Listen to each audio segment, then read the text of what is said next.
नूतन सरकार आसला आज प्रथम कैबिनेट रे निष्पत्ति निगला एक कॉर्पस फंड बा पांठी गठन करने एवं से 500 कोटी टंका ये बजेट रे रखा जिवो एवं हठात कौन सी परिस्थिति आसिले तार मुकाबला करने एवं संरक्षण करने से कॉर्पस फंड गठन करागला 500 कोटी टंका से व्यवस्था करा खूब शीघ्र लागू करा ये द्वितीय कथा।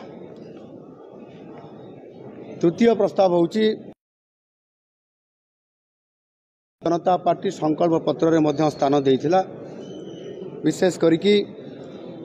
चाषी मानकर विभिन्न समस्या को नहीं एवं धान संग्रह नीति एवं धानर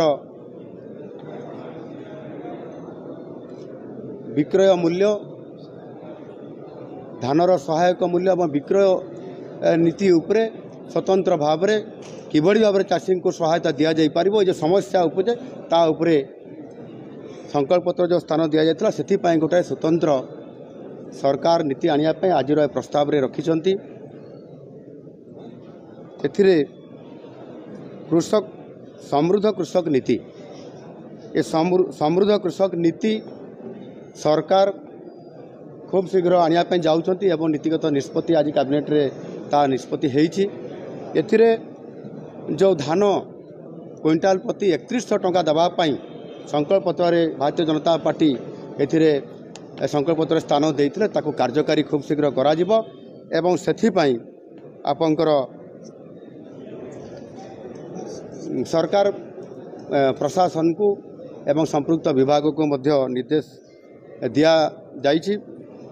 सेथिरे एक मार्गदर्शिका एवं विस्तृत रूपरेख प्रस्तुत करिकी खूब शीघ्र ए बाबद सरकार को निकट रे उपस्थापना करागला परे यहाकू खूब शीघ्र बा आगामी जो 100 दिन जो कार्यक्रम ये सरकार रखिंट ये प्रस्ताव उपर को कार्यकारी करने ताकू खूब शीघ्र तार प्रस्तुति आसला परे यहाकू कार्यकारी करा जिवो। चतुर्थ प्रस्ताव विशेष करिकी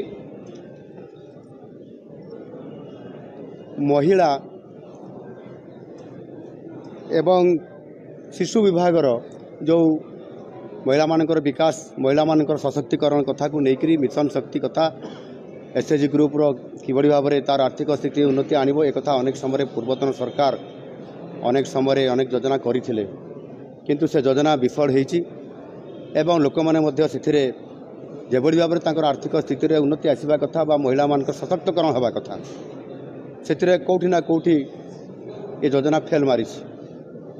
आउ से नुआ सरकार आसला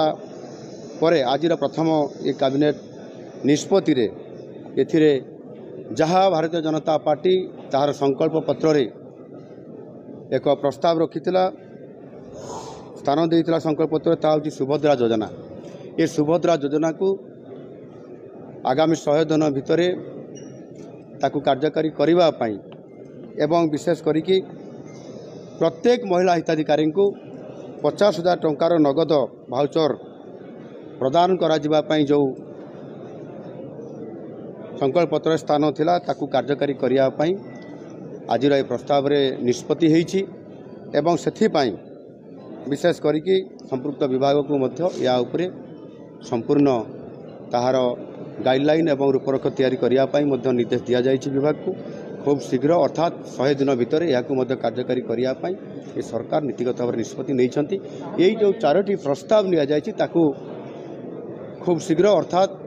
जो 100 दिन भितर जो कार्यक्रम रखा ता भितर ये 4टी प्रस्ताव उपर कार्यक्रम आसंता काली सकाळ ठारू आरंभ करा जिवो।